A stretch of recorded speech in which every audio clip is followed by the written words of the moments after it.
discussed with you. So Dahlia, we're very excited to have you with us and to learn from you new things about private label and new ideas and how you see things and how you see the opportunities and the threats at the same time for our producers. Thanks, Rania. And actually, just a few reflections on your presentation. And I'm happy that you shared the EU specifically, because Europe is actually the most advanced globally in private label, and they have so many brilliant examples of retailers, which I'm going to share with you. Let me first show you this. So I hope you can see it. This is a typical Tetra Pak, your typical milk. And guess what? This is actually wine. Yes, Woolworth from South Africa. Yeah. Mm-hmm. Now, let me tell you the story on this. So I'll start by sharing my screen, and then we take it from there, yeah? Mm-hmm.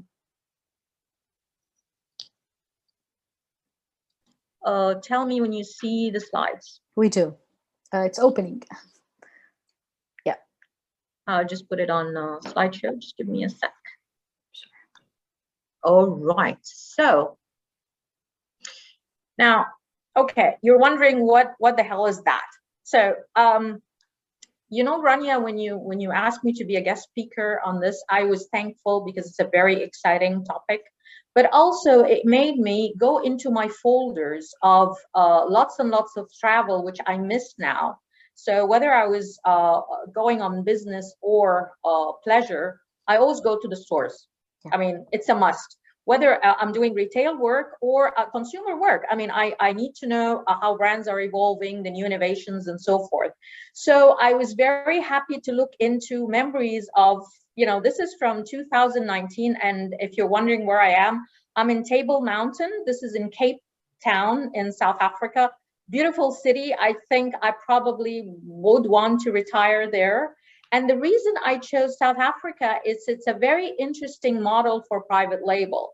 Now, South Africa is a developing market and it's in Africa, yet the trade structure is mostly modern trade. It's actually 80% modern trade. And for those of you who don't know, mostly like Egypt is only 20% or 25% modern trade. And the reason I'm mentioning that is that private label grows well when you have a better modern trade structure versus traditional trade. The only exception in our part of the world would be South Africa and Saudi Arabia, interestingly enough. But the rest is like all traditional trade. However, you will see, observing all the international retailers are coming in and putting in a lot of outlets within that chain, the Carrefours of the world and so forth, because it is a great opportunity on a grocery level.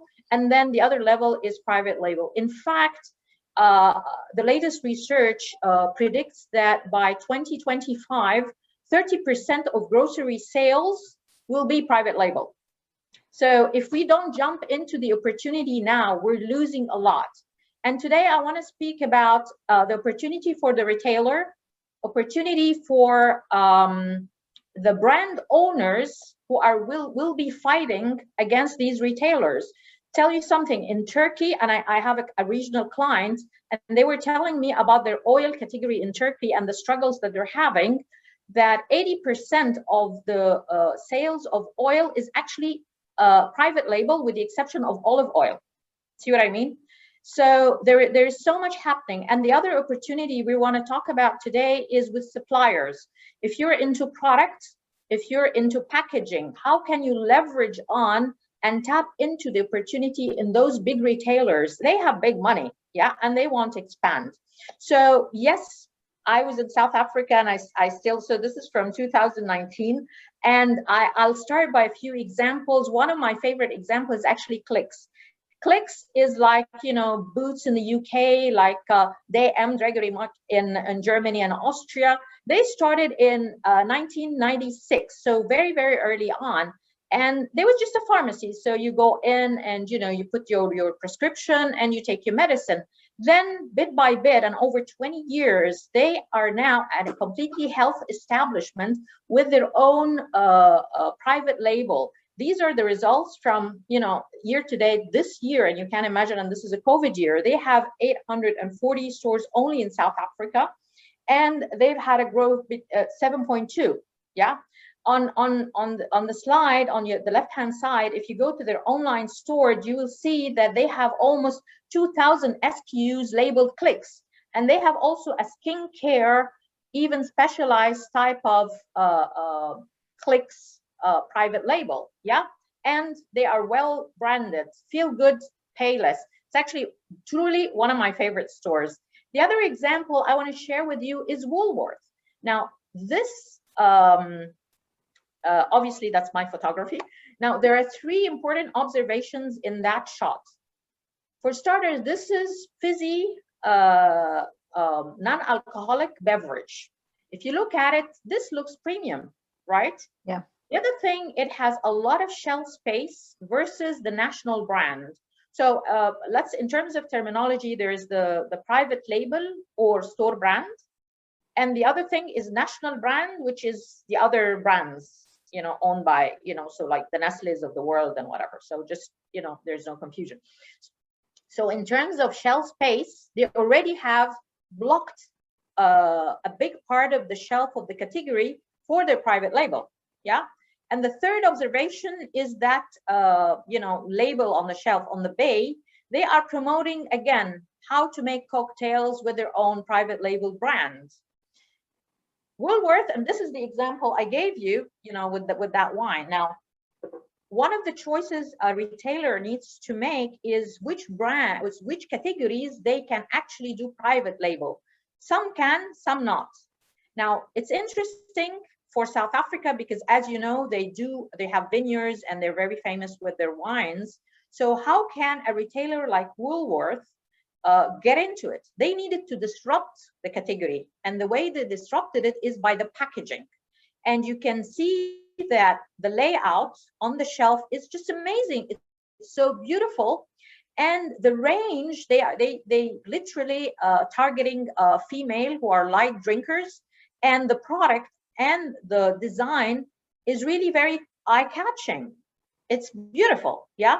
Now, that example is not true for Spar in Vienna. This is Austria. Now, Spar is a very, very famous chain, and they're really around the world. But I mean, actually, I go to Vienna a lot. It's, again, one of my favorite cities. And these shots from 2019, the last I've been there. So you'll find their S, which is the budget brand. S, of course, is for Spar. On the left-hand side, this is their energy drink. And the shelf space that they have, as you see, is huge versus their competition like Monster. Monster is owned by Coca-Cola and it's pretty premium. Now, when they launched chocolate, they had the Q of Switzerland, but this is chocolate. Okay, when you put there, it's a private label, and on it, it's budget. I mean, from a consumer perspective, I think there's a lot of hesitancy there, and it's true, it did not really fly. And therefore, Spar launched a range called Spar Gourmet. So again, part of their strategy is not only to stick to one format, but they went into another sub format. Yeah. And this is how all of this private label is developing. You've mentioned Migros, for example. It's a lovely chain from Switzerland, mainly premium, of course. And when they ventured outside of Switzerland, like in Turkey, they thought differently. They thought, no.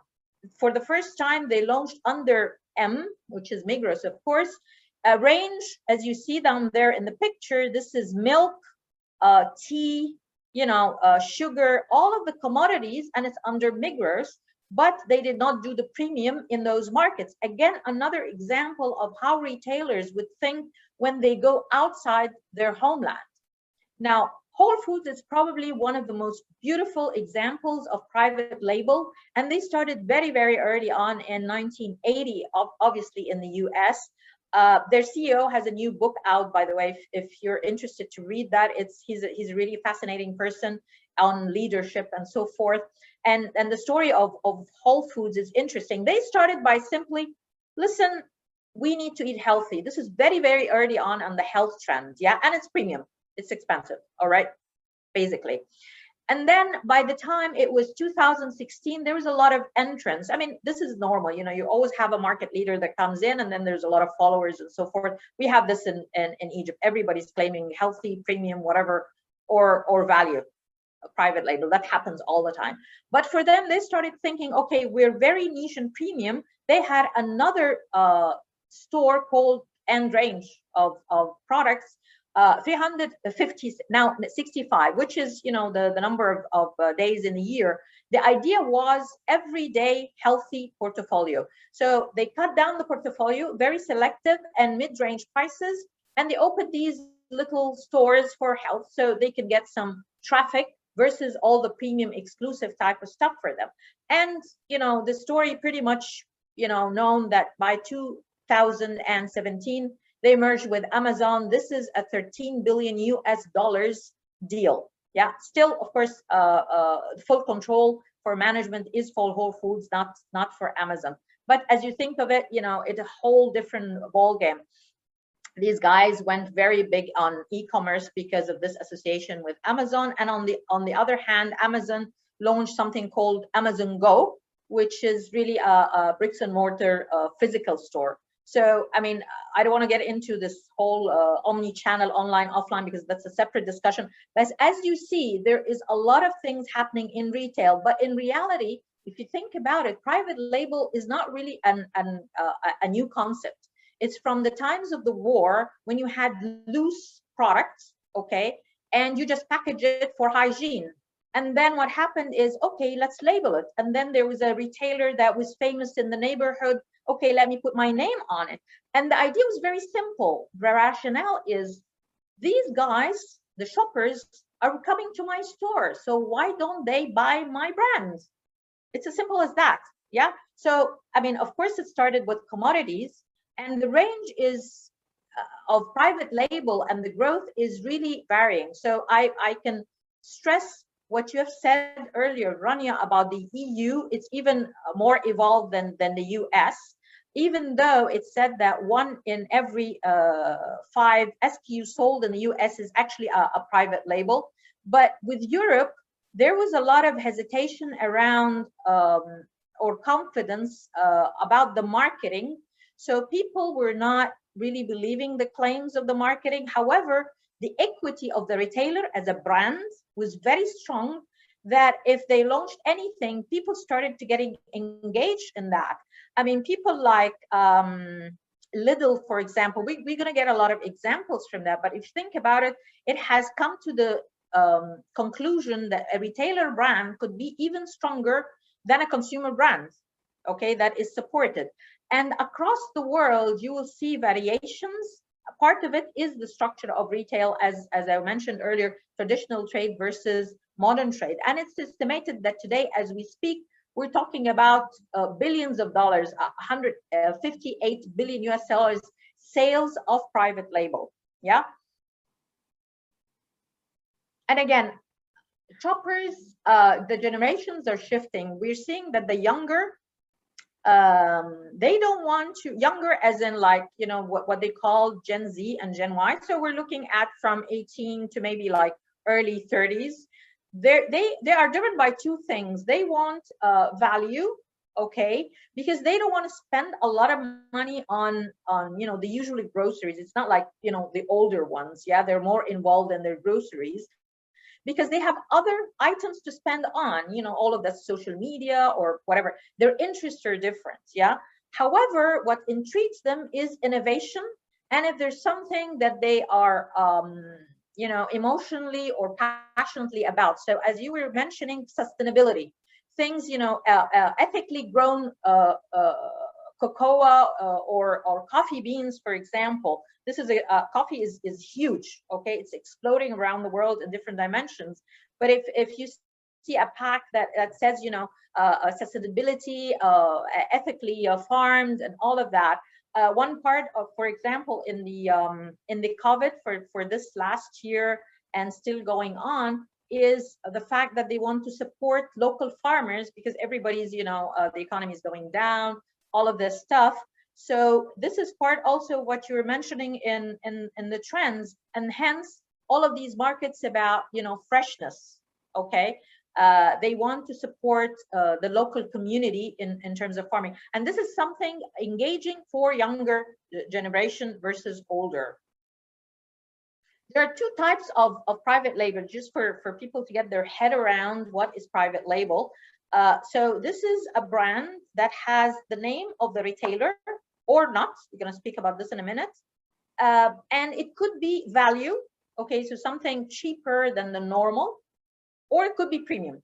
So usually the value, the first type, which is more popular actually in our market. So you got like pasta, and it has, in Egypt, for example, we have Carrefour. They have their brand called One, which is the value one.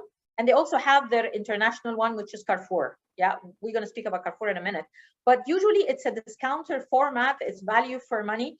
And probably Aldi and Lidl are the most two famous ones in Europe that have done so well and really established that category.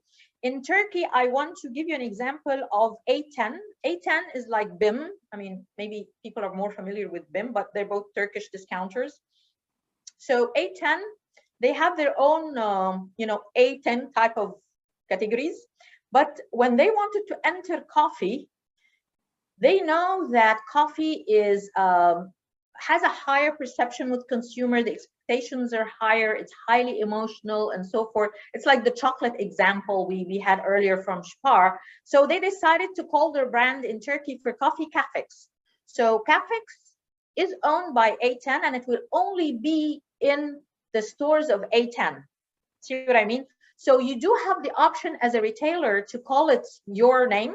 Okay, like Migros, it's M, or you call it something else. It's the choice of the retailer, and it really depends on the strategy and the category and what they want to do. The second one, as I was telling you, it's about specialty products and premium. And I was in the UK, like, I think this was the first time I saw PL, and it was Marks and Spencer, maybe over 15 years ago, and it was sauces. Yes, tomato sauce. And it was branded Marks and Spencer. This has evolved over 15 years that now they have their own food store, and everything there is premium, it's specialty, it's just spot on what consumer want in that area. And then, as they say, the rest of history, everybody else starting copying and doing more of the premium rather than the value, because sales results coming from the retailers from around the world, particularly in Europe, it is suggesting that almost 30% of their revenue is coming from premium, not from value. But then again, let me tell you that retailers' expertise and savviness have gone, and know-how have increased so much that value is not really synonymous to cheap. No, it's actually, they've become really very good at doing even value. And therefore, somebody like Carrefour has been able to do both under their name of Carrefour, and this is from France. So they are able, because of their equity and their trust, to go into categories like oil and pasta and label it Carrefour, and still great. And at the same time, they're doing bio and organic and all of that, and still selling great. So the credibility here and the delivery of the product is very high. And you've got these shoppers coming in, in terms of shopper insights, because I do a lot of shopper work. Again, it's linked to the retail and the channel strategies. Globally, we have around 70% of shoppers would shop in the same store every week or every month. So they already know their way, they communicate with the people. You already know the guy on the cheese counter, the deli, and so forth. Probably that. Maybe in the last couple of years, and because people are looking for offers, they would go to two or more kind of formats for a top-up shopping experience or something like that. But again, there is so much value in retailers going into private label, because they are cutting the middleman, and they're going directly for the person, for the supplier who are producing for them, and they're naming their terms. And in that respect, cutting that middleman gave them more power on cost, and therefore they're able to put on the shelf a private label that is in fact much cheaper, or sort of more value for the shopper, and that's what keeps them going. So the situation for the last, I would say, skip the last 3 years, but before those 3 years, it was going like, it's better value, I have equity, local shoppers are coming to me, they are loyal to me, and it's eye-catching and shelf management, as we've seen with the, with the Woolworth. I have control over my shelf and the store environment. I can push my private label versus others, and therefore I'm selling more of what giving me more revenue and equity, as well as loyalty to my shopper. So if you see this example, this is from Carrefour Egypt. This is their two brands in cleaners. So left hand side, this is one, and you can imagine the whole category disinfectant is one.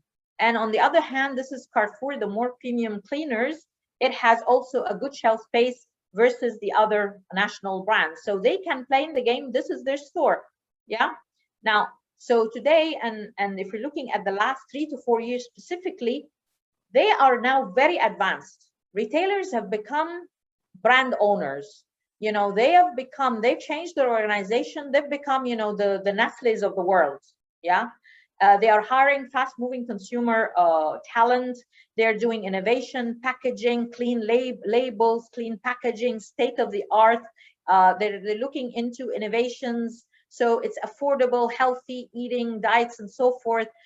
Even the positioning. I mean, I work with a lot of consumer brands, but when this started getting into, my focus, and that's why I actually say brand and retail strategist, because this is what I do. Because today retail strategy has become very, very important. You need to build a brand, and that will be your showstopper for any brand. Why? Because it is the only way that you confirm and assure that shoppers will continue to come in and buy from your store. Because think about it, the retailer has only one universe to distribute in, their own retail chain. Okay. However, the brands will have all the other stores to distribute. So that's their only disadvantage. So to compensate that disadvantage, they are doing positioning, they're doing brand work, they're doing driving innovation. They're also consistency in the store experience. They want people to be loyal, and that store experience is also online and offline. So if they continue to do that, they are really, really getting into a threat to, the other brand owners. However, it's not all that rosy. I'll give you an example from baby diapers, which is a huge market. Just to give you the global share is around 25%. There was a lot of PL work done on that. One of them is from Walmart, and it's an excellent example because they really replicated what a brand owner does. So it's like, the P&G of the world. Yeah. They've done the research technically and with consumers, and they have the right brand, they have the right assortment. So all the stuff that, Pampers would claim, sensitive skin, highly absorbent, dryness, softness, creaminess, cotton touch, that's it. And they've have the parent choice, which is actually a range that they have, and it was brilliant. On the other hand, Amazon wanted to do the same thing in 2014, and they failed miserably. They had a brand already there, but they couldn't develop a product that meets customer expectations in the baby diapers category. Particularly, it's high involvement. This is a mom, this is her baby, they really want the best thing, and there's so many options there, and they failed. Okay, so what they've gone to the master, Kimberly-Clark, of course, very known for all their paper and manufacturing, and they've done just the right product for them. And Amazon owns a private label called Mama Bear, which is in baby food. And of course, baby food, again, it's a very high involvement category from moms. So if you extend that brand into diapers, it makes a lot of sense. Yeah. Again, this is one of the choices that, retailers need to make. which actually brand owners do if they want to expand the brand and stretch it. Does that stretch meet the equity? Does it fit with that, or not? I mean, recently I had this debate with some of the guys in Saudi Arabia. I don't know if you know, there's a big company, dairy company called Nadik, and they just launched in oil. Okay, so I was debating with the guys. So do they have the equity in oil while they're very much big in dairy and so forth? So this is the kind of dialogue that retailers need to do with others do. So if you're a brand owner and you've got, like in Turkey, 80% of the category is sold in private label, what do? Now you have a couple of things. You have your brand equity, all of that communication, all of that work. You have innovation, you have big suppliers coming to you and saying, listen, we have this innovation in packaging, why don't you take it from us? And of course, the distribution muscle. At the end of the day, you have the whole universe to distribute versus just the retailer chains. Now, always make your brand hard to copy. You know, be very exclusive. Get always the, you know, the hot trends. Be always very fast in innovation. However, big multinationals always fail in this fast. You know, we always joke about multinationals. I mean, coming from one, Mondelez, we're like, you know, dinosaurs. We're very difficult to move. Yeah. So one of the tactics which a lot of, you know, multinationals do is buy out other brands. So this is just a sale. I mean, this is May 11th. So Nestle bought this sports hydration brand because they know sports and hydration and the health trends is huge, but they don't have time to innovate and produce another brand and so forth. Coca-Cola bought a couple of years back a brand of water called Vitamin Water because that's the functional water and that's the trend. Chobani, the dairy giant in the US, they have incubators for innovations. Okay, all of these little startups, because you know they will support them with money. I mean, go and do your thing and come back to us, and we'll launch it under our umbrella. This is how brands work. So apart from that whole ecosystem of the battle of the retailer and the brand owner, there is more into that ecosystem that others can go into. So let's say you are a manufacturer, you have your own factories, but you have a surplus capacity. And if you're a manufacturer, you would know that all of that capacity sitting there is not good for your P&L. Yeah. So what do? You export. Okay, great. So let's say there's a pasta brand called X. I already fulfilled my demand in my market. I go with my X into, I don't know, Romania.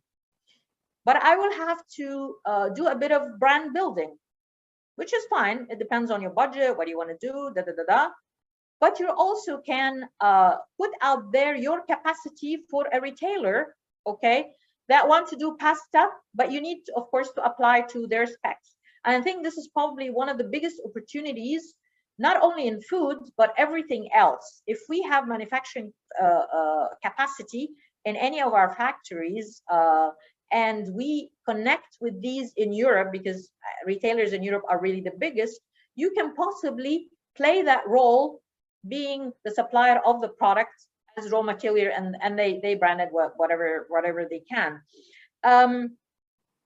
Actually, interestingly enough, I was in Gulf Foods exhibition last February, and there was a lot of exhibitors from Europe, particularly in the olive oil category, and they were coming from Spain and Portugal. And what they were doing is they have bulk of olive oil, and they were asking or looking for people from the Middle East that want that, and they will just do private label for them, whether it's a retailer or even a brand owner, because this is a unique product, and this is how they're exporting from their markets to our markets. Yeah, see what I mean? So we can do the other way around as well. I mean, it's the same logic. Now, again, going back to opportunities in that ecosystem, if you're a supplier and what are you doing to connect with these big retailers that are growing so fast? You need to understand how their business work. These guys look into tons and tons of SKUs every day. They need a supplier to support them i.e., I understand your strategy, the growth strategy. I understand consumer trends. I come back to you with opportunities of eye openers where you can grow. So I'm partnering with the retailer, not just a transaction kind of thing. You need, as a supplier, to restructure your business whereby you are reliable, flexible. The supply has always to be, I mean, you cannot be out of stock. Okay. And there's also quality assurance every way. I mean, PL is really like any other brand. You know, it has the same rules and hygienes of manufacturing and quality checks and assurance and delivery. Okay. One of the things that you need to be flexible is your cost structure, because remember, the retailer is really customizing their PL. I mean, this is my brand. I want to put whatever specs in it as I like. Do I want it to be fat-free? Do I want to be salty? And that salt, what level of sodium? Do I want to have a level of sophistication? Is it a value play? Is it a premium play? You know, that kind of thing. I mean, if you think food, I mean, not only food, I mean, we're talking fast moving in general. As I mentioned earlier, my first example was Clicks as a pharmacy. So there's, every product has too many levels, and they need a supplier that understands these specs and is flexible to put in and put out, and therefore the cost structure can be dynamic, can actually change from one part to the other, from one store to the other, and from one country to the other. This is the kind of supplier retailers are looking for. This example of packaging is for a liquid, and it is in carton. Again, going back to sustainability, going back to retailer, maybe they want to do a new section for on the go. So they want something to package on the go soup, for example, that it keeps it hot and it's not, you know, and it has a soup, a spoon in it, it doesn't spill and so forth. Do you, as a supplier of packaging, have that solution for that retailer? If you come in and knock the door and tell me, listen, this is the trend, this is my solution, and this is my business model, will you work for me? I'm sure a retailer would be very accepting to that.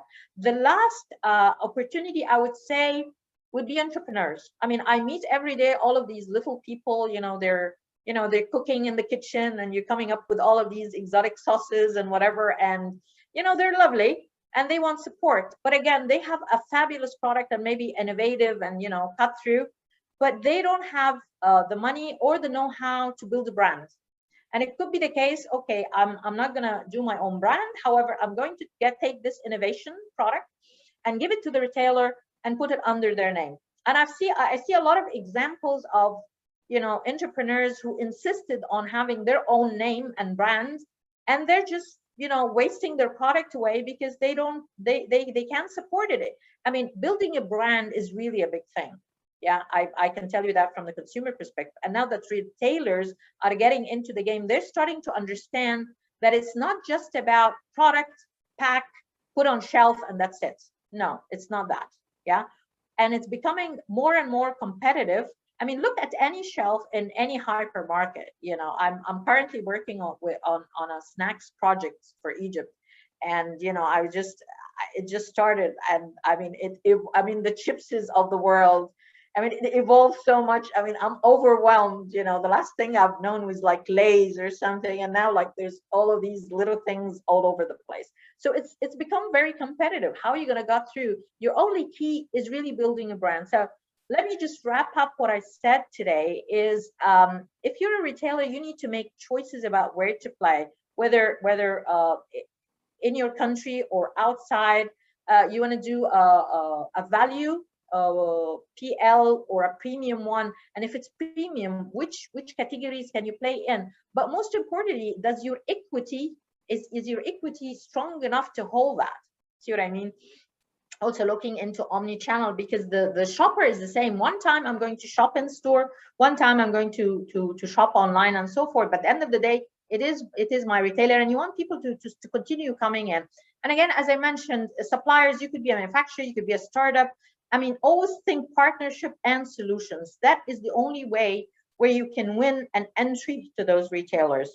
So that is a wrap up for me. I'm happy to take questions, or maybe later, connect with me. This is my email address, And my consulting is FWD Consulting. I have a Facebook page, I have a YouTube channel, and I'm kind of accessible, so I will be there. So Rania, to you. Thank you very much, Dahlia. It was a very informative session.